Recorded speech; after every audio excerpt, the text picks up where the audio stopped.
Nah, saya sih mau fokusnya begini saja. Kalau kita bicara tentang sita, artinya kan harus yang merupakan hasil tindak pidana korupsinya atau apa yang merupakan dia korupsi gitu ya. Nah, kalau begitu kan harusnya bisa dibedakan. Bisa dibedakan ya.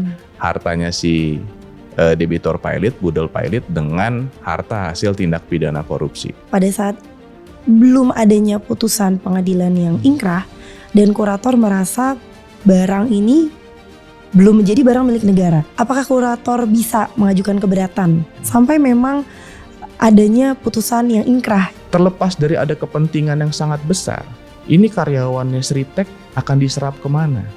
Sehingga muncullah argumentasi dari pemerintah, ya kalau saya baca lintas kementerian ya, bikin aja BUMN tekstil. Dari mana nanti modal awalnya gitu kan, dia pakai aja nih aset sitaan.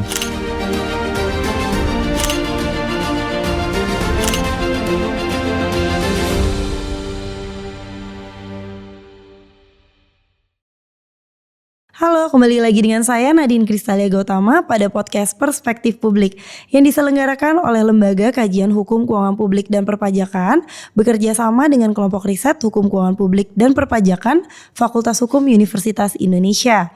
Pada episode kali ini kita akan membahas sebuah isu yang cukup menarik sekaligus kompleks dalam praktik hukum di Indonesia, yaitu mengenai dinamika penggunaan aset perusahaan yang sedang berada dalam status sita pidana. Tetapi pada saat yang bersamaan juga perusahaan tersebut telah dinyatakan pilot. Isu ini menjadi perhatian publik ketika pada Februari 2026 Kejaksaan Agung menyatakan bahwa BUMN tekstil diperbolehkan atau diizinkan untuk menggunakan aset PT Sritex yang saat ini dalam proses hukum dan belum ada putusan pengadilan dengan kekuatan hukum yang tetap serta telah dinyatakan pilot. Situasi ini tentu menimbulkan banyak pertanyaan hukum yang menarik. Bagaimana sebenarnya kedudukan hukum aset tersebut? Bagaimana posisi para kreditor dan kurator dalam kondisi seperti ini? Serta sejauh mana negara dapat mengambil langkah terhadap aset yang sedang dalam proses hukum tersebut? Untuk membahas isu ini secara lebih mendalam, telah hadir bersama kita Bapak Dr. Teddy Anggoro SHMH, akademisi, pengajar, dan juga ahli hukum ekonomi di Fakultas Hukum Universitas Indonesia. Dan Bapak juga sering membahas tentang kepilitan dan monopoli di BUMN ya, Pak. Baik, terima kasih banyak Pak Teddy telah bersedia hadir bersama kami hari ini. Baik Pak, mungkin kita akan membahas isu ini lebih dalam, mulai dari gambaran yang lebih umum terlebih dahulu gitu. Jadi dalam situasi di mana suatu perusahaan berada dalam sita pidana, tapi juga telah dinyatakan pilot. Nah, ada kasus ini kan kasus PT Sritex yang dimana Kejaksaan Agung memberikan izin untuk BUMN tekstil menggunakan aset PT Sritex. Itu. Bagaimana Pak Teddy gitu, mungkin bisa diberikan penjelasan umum status dari aset tersebut, status hukumnya bagaimana Pak? Terima kasih Bu Nadine nih undangannya nih untuk ngomongin mengenai kepailitan dan sebenarnya ada kaitannya juga dengan ini ya, dengan pidana dan juga aset negara ya. Nah, saya mungkin mau memulai dulu dari apa sih yang dimaksud dengan harta pilot gitu ya. Jadi Undang-Undang Kepailitan itu memang mengatur yang namanya harta pilot itulah harta milik debitor pilot. Jadi kalau misalnya yang di sini pilot kan adalah PT Sritex ya harus hartanya dari PT Sritex. Nah, harta PT Sritex ini yang benar-benar miliknya dia nih gitu ya. Nah, pada titik yang bersamaan ternyata ada kasus pidana. Kasus pidana ini ya kalau kita dengar dari banyak pemberitaan atau kita baca dari banyak pemberitaan, dia mengarah kepada kasus korupsi. Sehingga mau tidak mau jaksa harus melakukan sita. Nah, saya sih mau fokusnya begini saja. Kalau kita bicara tentang sita artinya kan harus yang merupakan hasil tindak pidana korupsinya atau apa yang merupakan dia korupsi gitu ya. Nah, kalau begitu kan harusnya bisa dibedakan. Bisa dibedakan ya. Hartanya si debitor pilot, budel pilot dengan harta hasil tindak pidana korupsi. Nah, yang jadi masalah adalah ketika kita mau membedakan itu kan kita butuh proses pembuktian tuh. Mana yang merupakan hartanya budal, hartanya si debitor pilot masuk budal pilot, mana yang merupakan harta hasil tindak pidana. Karena jangan sampai nanti hak dari kreditur yang menunggu nih dari proses kepailitan ini tidak terbayarkan.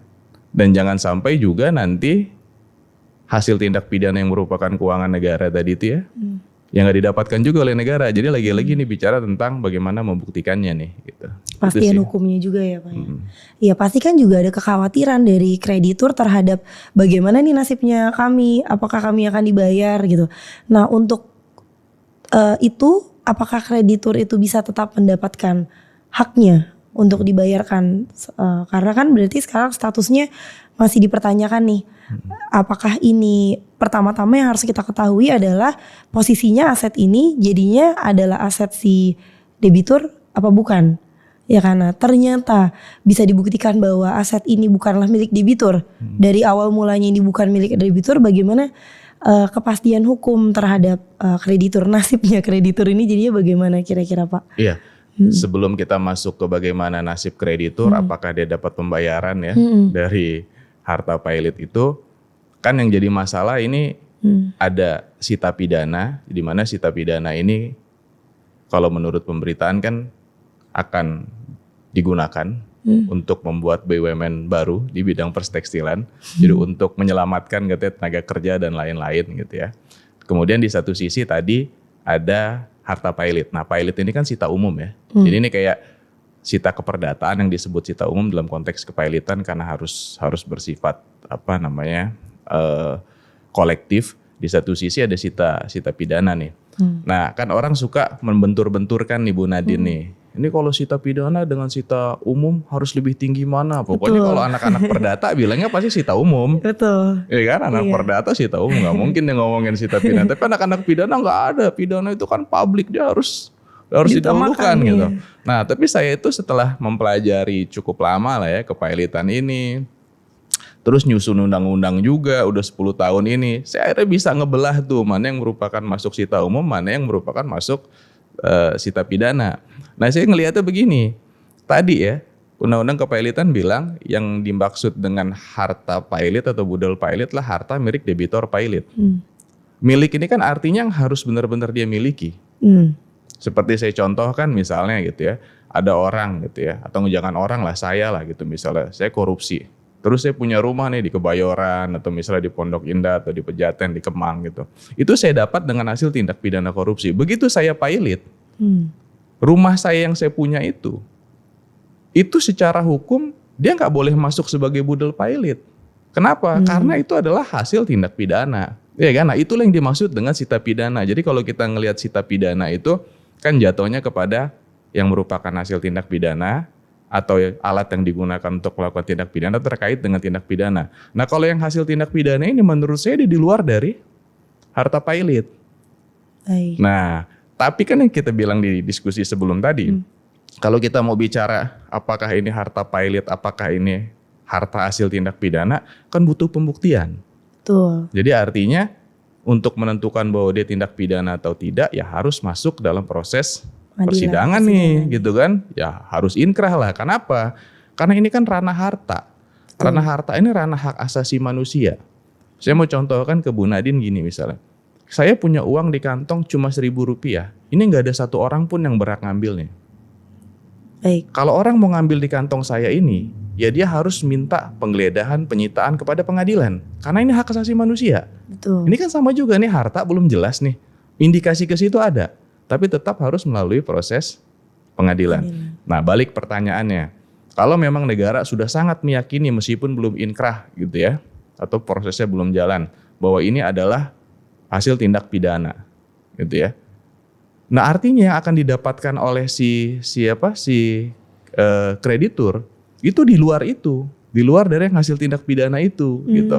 Tapi tunggu dulu gitu kan, lo harus lihat dulu nih gitu ya. Lo buktikan dulu bahwa itu benar-benar di luar dari tindak pidana gitu. Jadi sebenarnya nggak terlalu berbenturan gitu ya.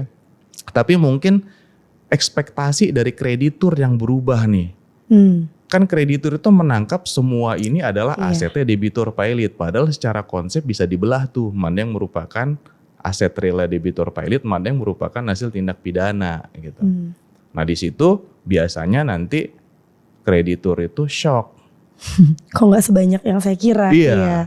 Jadi kan gini, secara prinsip pembagian harta pailit itu prinsipnya kan pari passu pro rata. Jadi kalau ada 100 orang, uangnya ada 100 juta, ya dihitung aja jumlah utang berapa gitu ya mereka. Nah mereka akan dapat persentasenya. Jadi semua pasti akan dapat bagian.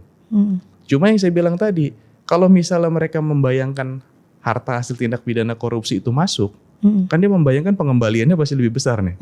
Begitu itu keluar jadi kecil, itu sih sebenarnya. Jadi dia tetap akan dapat pembayaran, tapi tidak sebesar yang dia bayangkan. Karena itu berada di luar dari harta pilot gitu sih. Baik, sebenarnya kalau mau berarti dilihat dari ini, kreditur itu posisinya adalah terutama kurator ya, belum bisa ngapa-ngapain sampai ada kekuatan hukum yang tetap terkait aset tersebut. Iya, jadi sebenarnya sih begini ya, kurator itu diberikan kewenangan yang saya bilang sih kalau nggak luar biasa setidaknya cukup ya. Untuk apa gitu? Untuk memprotek atau mendapatkan budel pilot. Karena kadang budel pilot ini juga disembunyikan, makanya diberikan banyak kewenangan. Atau mungkin ada pihak ketiga yang mengklaim bahwa itu bukan hartanya si debitor pilot. Jadi mau tidak mau kurator ini dia harus berjuang untuk mendapatkan harta pilot itu. Bahkan kita suka ngobrolnya begini nih, apa sih tugas dan fungsi kurator? Atau kurator tuh ada di pihak siapa sih gitu. Kita selalu bilang kurator tidak ada di pihak debitur maupun kreditur. Kurator ada di pihak harta pilot. Karena itu tugasnya dia. Semakin banyak dia bisa mengumpulkan harta pilot, maka semakin besar gitu ya potensi terbayarnya, ya persentasenya lebih besar terbayar utang-utang si para kreditur. Nah, artinya di sini kurator bisa melakukan upaya apapun untuk mempertahankan itu. Nah, berarti misalnya pada saat belum adanya putusan pengadilan yang ingkrah dan kurator merasa barang ini belum menjadi barang milik negara. Barang ini belum bisa, harusnya misalnya kurator menganggap kalau sampai barang ini yang masih ada chance untuk menjadi satu budel pilot. Berarti kan kalau misalnya putusan pengadilan tidak terbukti bahwa adanya pidana tersebut, ini kembali menjadi milik debitur. Sehingga masuk ke dalam budel pilot. Apakah kurator bisa mengajukan keberatan dalam proses peradilan ini, dalam proses hukum ini, bahwa jangan digunakan dulu dong asetnya sampai memang adanya putusan yang ingkrah gitu. Apakah bisa seperti itu dilakukan? Jadi di Undang-Undang Kepailitan itu dia bagi, jadi kepailitan itu sendiri kan upaya hukum ya. Dia bagi lagi ada namanya upaya hukum di luar terkait kepailitan. Namanya adalah gugatan lain-lain. Salah satu tujuan dari gugatan lain-lain itu adalah untuk mempertahankan harta pilot. Jadi dia bisa mengajukan gugatan itu ke pengadilan niaga. Gitu ya, untuk mempertahankan bahwa ini ada harta pilot, ada budel pilot yang diklaim orang. Nah, dia minta supaya pengadilan memutuskan bahwa itu dikembalikan ke dia. Nah, kayak penegak hukum nggak boleh ego. Ya, kayak kejaksaan nggak boleh ego. Wah, kan gue ini jalurnya pidana. Harusnya kejaksaan ketika digugat melalui gugatan lain-lain itu, dia juga harus hadir, mempertahankan, membuktikan gitu. Jadi ketika kurator mengajukan gugatan lain-lain ini untuk mengembalikan bahwa ini adalah budel pilot, ya jaksa juga harus hadir di sidang itu untuk menyatakan bahwa ini adalah hasil tindak pidana, saling membuktikan. Nanti pengadilan yang putuskan. Gitu. Jadi upaya itu ada dan tersedia. Tapi pengadilan niaga itu bisa, maksudnya punya kewenangan untuk sampai dan apakah dari kejaksaan itu kan berarti pengadilan negeri tipikor ya untuk yang lagi tipikor, pengadilan negeri tipikor ini tidak akan bentrok dengan pengadilan niaga pada saat pengadilan niaga memutus bahwa diterima keberatannya dan akhirnya jangan digunakan dulu ya asetnya gitu. Apakah itu bisa mengikat? Iya, ya harusnya produk pengadilan mengikat ya. Dan saya nggak selalu tidak mau juga berpikir seolah-olah kalau kita bicara tentang penegakan hukum pidana gitu, terus harus domain pengadilan tipikor gitu. Karena bisa jadi kaitannya dengan harta kan. Harta ini bisa jadi masuk ke isu-isu yang sifatnya keperdataan. Nah, makanya saya bilang kalau misalnya kurator menggugat jaksa gitu ya untuk aset yang dinyatakan sebagai hasil dari tindak pidana korupsi yang mereka sita gitu. Saya berpikir jaksa harusnya bisa membuktikan itu. Ini ada satu case nih. Beberapa minggu yang lalu sebelum puasa lah. Jadi ada penyidik dari Kortas Tipikor itu datang ke saya. Pertanyaannya sama kayak yang kita bahas hari ini. Pertanyaannya sama. Jadi dia mau bilang, "Pak, ini kita curiga mereka ini setelah korupsi, jadi main tender gitu, terus kayaknya sengaja memailitkan diri." Ya kan? Nah, kita mau sita nih Pak, aset yang masih ada, gitu kan? Tapi karena dia pilot, dia udah punya kurator. Kurator bilang nih hartanya dia. Lagi-lagi yang saya bilang adalah pembuktian. Dan saya bilang kalau Anda nanti misalnya digugat oleh kurator, di gugatan lain-lain itu, dia mau narik bahwa ini adalah budel pilot bukan sita pidana, Anda harus buktikan. Kenapa? Kelemahan Anda adalah, saya bilang, Anda belum ada putusan yang inkrah. Tuh. Kecuali memang putusan inkrah dinyatakan ya bahwa ini adalah dirampas oleh negara atau apapun lah istilahnya kan. Aset ya jadinya. Ya udah gitu, lo harus tunduk. Tapi ini kan belum ada. Saya bilang, jadi lo masih harus nggak boleh ego. Saya bilang, oh ini pidana, lo perdata, lo siapa? Nggak boleh dong. Saya bilang gitu kan. Dia bilang, oh ya kalau gitu intinya pembuktian ya Pak. Iya, saya bilang pembuktian. Ini salah satu contoh lah. Saya pun kasih saja hal yang sama. Gitu. Ya balik lagi ke yang tadi Bapak sampaikan sebelumnya. Aset ini dilihat dulu, ini aset debitur atau aset negara. Kalau misalnya memang diperolehnya dengan suatu tindak pidana, ya berarti kan itu memang bukan milik dia dari awal ya. Betul. Gitu, jadi tidak bisa serta-merta masuk bundel pilot gitu. Bundel pilot. Baik, mungkin Pak Teddy saya sedikit mau menarik nih ke arah sisi hukum keuangan publiknya, keuangan negaranya gitu kan. Pada saat ini aset belum menjadi barang milik negara, berarti kan yang tadi seperti Bapak sampaikan, kalau untuk menjadi barang milik negara udah punya kewenangan negara itu harus mendapatkan putusan pengadilan dengan berkekuatan hukum tetap. Betul. Atau sudah inkrah dulu. Dan juga kalau saya ketahui untuk dia dikatakan barang milik negara, boleh negara mengelola itu semua juga harus tercatat dulu di Kementerian Keuangan. Karena yang mempunyai kewenangan untuk memberikan hak penggunaan barang milik negara itu adalah Kementerian Keuangan. Betul. Nah, dalam kasus ini Kejagung memberikan izin untuk menggunakan asetnya BUMN, asetnya PT Sritex digunakan oleh BUMN Tekstil itu kan sebelum putusan inkrah. Betul. Apalagi belum menjadi barang milik negara gitu. Apakah ini ada potensi permasalahan hukum yang bisa menjadi masalah? Betul. Saya sih mikir kalau potensi permasalahan hukum pasti. Kenapa gitu ya? Kan lagi-lagi ini prinsip ya, prinsip bahwa yang bisa digunakan itu harus barang milik. Jadi milik kita. Kalau negara ya milik negara. Pertanyaannya, ketika barang disita karena tindak pidana, apakah itu udah pasti milik negara? Kan penyitaan itu tujuannya untuk pengamanan. Itu esensi penyitaan loh. Iya. Anda bayangkan kalau misalnya Anda melakukan suatu tindak pidana, katakanlah bukan korupsi. Gitu ya, atau mungkin tindak pidana apapun yang bisa dikaitkan juga atau mungkin juga korupsi juga gitu. Terus barang Anda ini masih disita terus dipakai.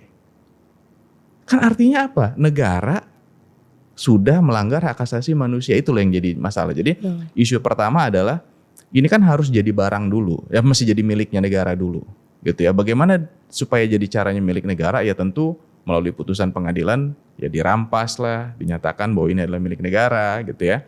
Setelah itu tentu di pengadministrasian, ya kan. Nah setelah pengadministrasian dinyatakan bahwa memang ini barang milik negara, baru negara bisa menggunakan.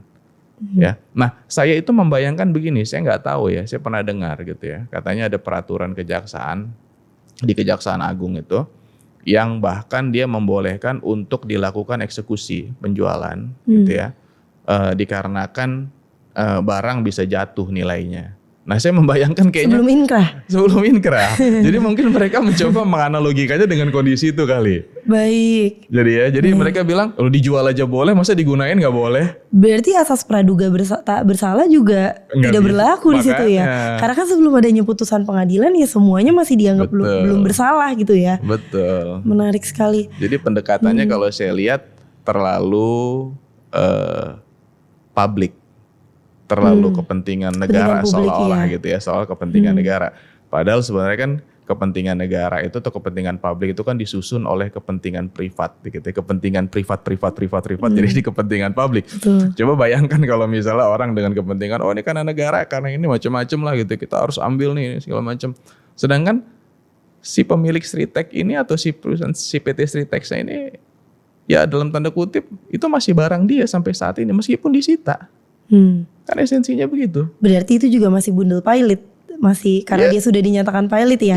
Iya. Jadi dia sebenarnya bisa dinyatakan sebagai budal pilot, cuma memang lagi-lagi tadi ya orang bisa bilang bahwa ya udahlah kalau memang ini belum bisa dinyatakan sebagai di luar budal pilot, tapi ini bisa kita presume sebagai barang budal pilot kan logiknya kan gitu ya kayak kasus Sritek, misalnya BUMN dan BUMD perbankan itu mengucurkan 1 sekian triliun, ya kan, jadi mereka udah bisa bilang, yap harusnya udah ada lah kurang lebih nih, karena kan uangnya udah ngalir, ya kan, ya dihitung-hitung aja nih pabrik mungkin harganya sekiannya minimal setengahnya lah punya kita lah gitu, jadi bisa begitu aja tuh, jadi terlalu simple kadang, terlalu simple tanpa memperhatikan property right ya, hak-hak terhadap kekayaannya.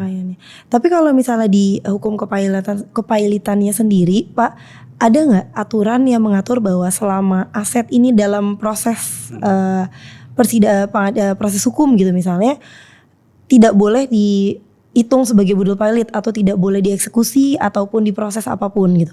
Karena kan misalnya para kurator itu mau mempersiapkan lelang atau mempersiapkan menjual budal pilot ini, isi aset-asetnya untuk bisa memenuhi pembayaran kepada kreditor. Nah, proses hukum ini kan lama, kadang-kadang bisa setahun, bisa 2 tahun, belum lagi nanti dia mengajukan banding atau kasasi, sehingga untuk mendapatkan putusan hukum yang ingkrah itu masih cukup lama. Sedangkan aset itu nilainya bisa menurun gitu. Nah, di sini kan berarti ada kepentingan-kepentingan juga yang harus diperhatikan. Betul. Putusan pengadilan ini pun belum tentu diputus bersalah. Betul. Belum tentu diputus pidana. Tapi kurator ini juga harus menanggung beban penurunan nilai aset. Betul. Gitu. Nah, bagaimana Pak ini kira-kira praktik dan juga aturannya di dalam hukum kepailitan? Gitu. Jadi kalau hukum kepailitan ya, undang-undang kepailitan dan penundaan kewajiban pembayaran utang itu nggak pernah nyentuh-nyentuh pidana. Jadi asumsinya adalah ketika terjadi kepailitan, semua harta debitur harus masuk sebagai budal pilot gitu ya. Bahwa misalnya apakah itu digantungkan kemudian oleh suatu putusan pengadilan yang berkekuatan hukum tetap, ya sebenarnya konteks hukum kepailitan menunggu saja sampai itu ada gitu ya. Kenapa gitu? Karena memang dalam praktik menjual barang itu nggak gampang. Ya, jadi melakukan pemberesan itu nggak gampang. Jadi kayak saya aja pengalaman nih, ada 8 tahun kali ini baru mau selesai nih, tinggal aset lagi gitu ya. Jadi kita itu kayak memang sebelum semua aset terkumpul dan terjual, maka proses kepailitan itu belum bisa diselesaikan. Jadi sebenarnya nggak ada isu kayak tadi gitu ya. Oh ini kan ada 2 tahun nih, misalnya nunggu dia inkrah gitu. Ya nggak apa-apa, tunggu aja karena itu kan harta. Baik. Ya kan? Saya pikir juga para kreditur juga kalau dia nanya, Pak ini kenapa lambat banget? Lo mau nungguin gak tuh harta tuh? Siapa tahu bukan lo gitu kan? Apa buat tuh? Mereka pasti mau tuh. Jadi memang perspektifnya undang-undang kepailitan itu sebenarnya sangat privat sekali gitu. Nggak pernah memikirkan apa yang ada. Kalau misalnya ada dinamika yang berkaitan dengan hukum publik gitu ya, ya pidana atau apa, ya kita tunggu aja. Gitu kan. Baik. Sampai dia bersih gitu. Jadi ya kalau misalnya memang nanti terbukti ternyata bersalah, dan akhirnya itu menjadi ya perampasan aset ya, bagian dari perampasan aset, ya sudah. Berarti yang masuk ke dalam budal pilot itu adalah sisa harta yang tidak masuk ke dalam aset yang disita oleh negara tersebut. Iya. Jadi nanti mereka dapat pembagiannya persentase lebih kecil. Jadi pasti semua akan dapat pembayaran. Sepanjang hartanya masih ada, kecuali hartanya nol banget nih. Ya kan gak ada yang bisa dibagi. Iya. Jadi sekalipun misalnya sisa harta cuma 100 juta, ya itu dibagi nanti, dibagi semua. dengan Tapi 100 juta kalau itu. kreditur preferen akan mendapatkan, misalnya ada yang punya jaminan didulukan kan, tapi Kalau ya Pak ya? jaminan dulu Iya kan kan. pasti didulukan ya. Jadi saya Pajak suka juga ya pasti diduluin dulu ya. jadi saya tuh suka bilang begini, proses kepailitan itu dalam konteks pemberesan itu sebenarnya bicara tentang kepentingan kreditor konkuren. Ya, karena kalau kayak kreditor separatis ya dia udah pegang jaminan, Udah aman aman ya. Kemudian kayak kreditor preferen, undang-undang yang jamin dia. Bahkan kalau kayak pajak kan undang-undang KUP bilang sebelum lu bayar pajaknya nggak sah nih pembagian apapun, ya udah berarti kan ngunci itu, ya kan? Udah. Nah jadi yang punya kepentingan banget itu adalah kreditor konkuren ini yang nggak punya jaminan gitu, yang sangat berharap dari harta yang ada nih. Gitu. Jadi ini menarik ya sebenarnya pembicaraan terkait isu ini nyerapat ke pidana, banyak pilotnya juga gitu, tapi sebenarnya lebih ke kewenangannya kejaksaan juga ya Pak ya. Karena berarti permasalahan terbesar di sini adalah bukan lagi antara bagaimana ini dengan kepailitan dan pidana. Tapi ini lebih ke arah apakah saat ini kejaksaan itu punya kewenangan ya untuk memberikan izin. Karena kalau misalnya mau dibilang ini barang milik negara kan juga belum masuk ke dalam barang milik negara. Belum masuk. Dan kalau misalnya mau diberikan kepada BUMN sebagai dipinjam gitu, apakah nanti BUMN juga mekanisme peminjamannya gimana, pertanggungjawabannya juga seperti apa. Nanti kalau misalnya ini ada yang rusak-rusak, nah itu dia. Bagaimana kalau ini jadi budel pilot, berarti pertanggungjawabannya nanti harus ke kreditor. Kalau misalnya nanti ini masuk ke barang milik negara juga, berarti kan ada aset negara yang berkurang nilainya sebelum adanya apa perjanjian, belum ada apa ini dasarnya mereka, apakah ada ini penyerahan penyertaan modal dari negara buat mereka. Sebelum kita menutup diskusi ini, ada pertanyaan dari saya dan juga mungkin ada tambahan dari Pak Teddy. Kira-kira apa sih permasalahan hukum kita gitu di Indonesia terkait seputar dari antara pidana, kepailitan dan keuangan negara ini, kasusnya yang berkaitan dengan isu ini yang seharusnya sudah diatur. Apakah ada gap hukum atau kekosongan hukum yang sehingga bisa sampai nih terjadi seperti ini gitu. Dan mungkin kedepannya yang harus diperhatikan. Oke, terima kasih Bu Nadine. Jadi saya melihatnya yang pertama pemahaman nih. Jadi pemahaman penegak hukum tentang kepailitan kurang, bisa juga pemahaman dari pihak-pihak profesional atau praktisi kepailitan terhadap pidana juga kurang. Seperti saya sampaikan tadi, sebenarnya clear aja kok. Tidak ada konflik antara sita pidana dengan sita umum kepailitan. Karena itu dua hal yang sebenarnya bisa dipisahkan. Cuma memang gitu ya, kan ada proses pembuktian ya.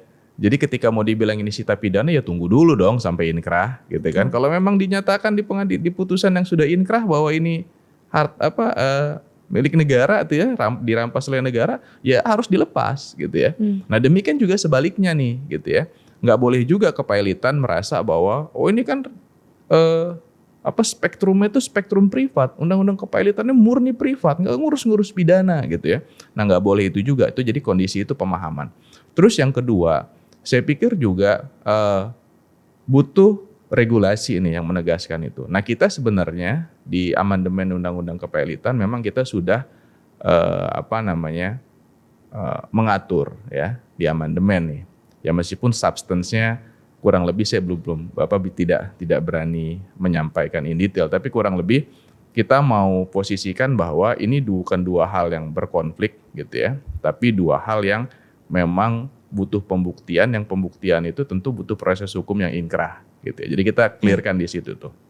Jadi memang pemahaman, kemudian memang dari sisi regulasinya saat ini juga memang nggak jelas nih gitu ya. Nah itu yang coba harusnya diperbaiki gitu ya.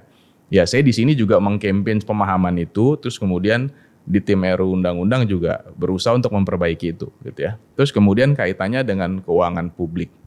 Saya melihat begini, negara ini saat ini pemerintah ya khususnya ya, nggak boleh juga terlalu kayak menerapkan state paternalistik. State paternalistik itu kayak negara itu jadi, pemerintah itu jadi kayak bapak. Jadi semua kayak, nih rakyat kasihan nih apa nih ini. Jadi kayak pengen diselesaikan dengan cepat. Ya kayak bapak lah, kalau misalnya anaknya ada apa gitu, dia pasti akan cepat melakukan apapun. Tapi yang jadi masalah ini kan negara punya mekanisme gitu. Kayak tadi yang kita diskusikan panjang lebar. Terlepas dari ada kepentingan yang sangat besar bahwa ini karyawannya Sritek akan diserap kemana. Sehingga muncullah argumentasi dari pemerintah, ya kalau saya baca lintas kementerian ya, bikin aja BUMN tekstil. Dari mana nanti modal awalnya gitu kan, dia pakai aja nih aset sitaan.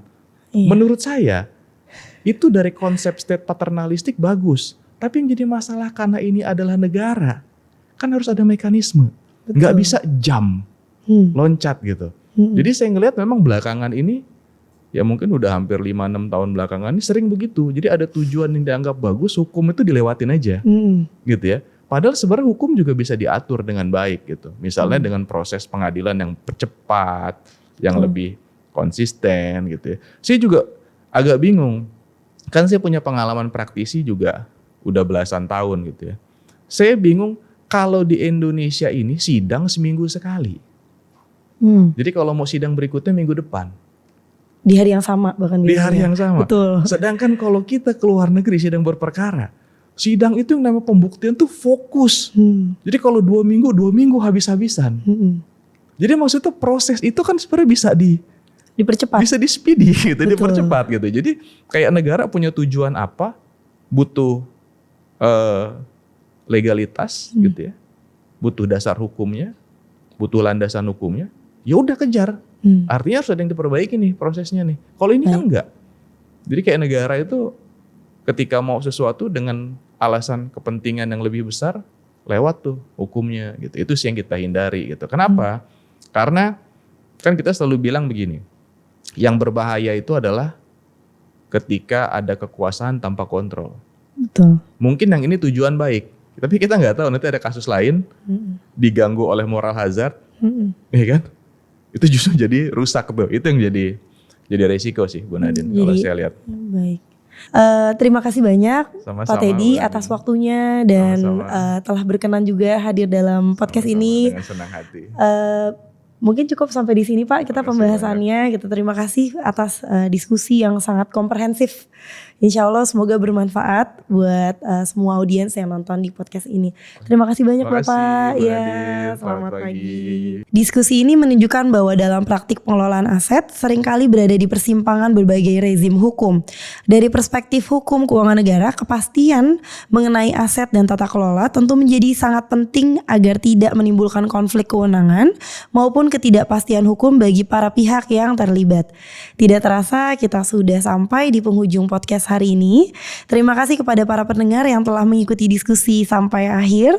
Saya Nadine Kristalia Gautama pamit undur diri. Sampai jumpa di podcast Perspektif Publik berikutnya.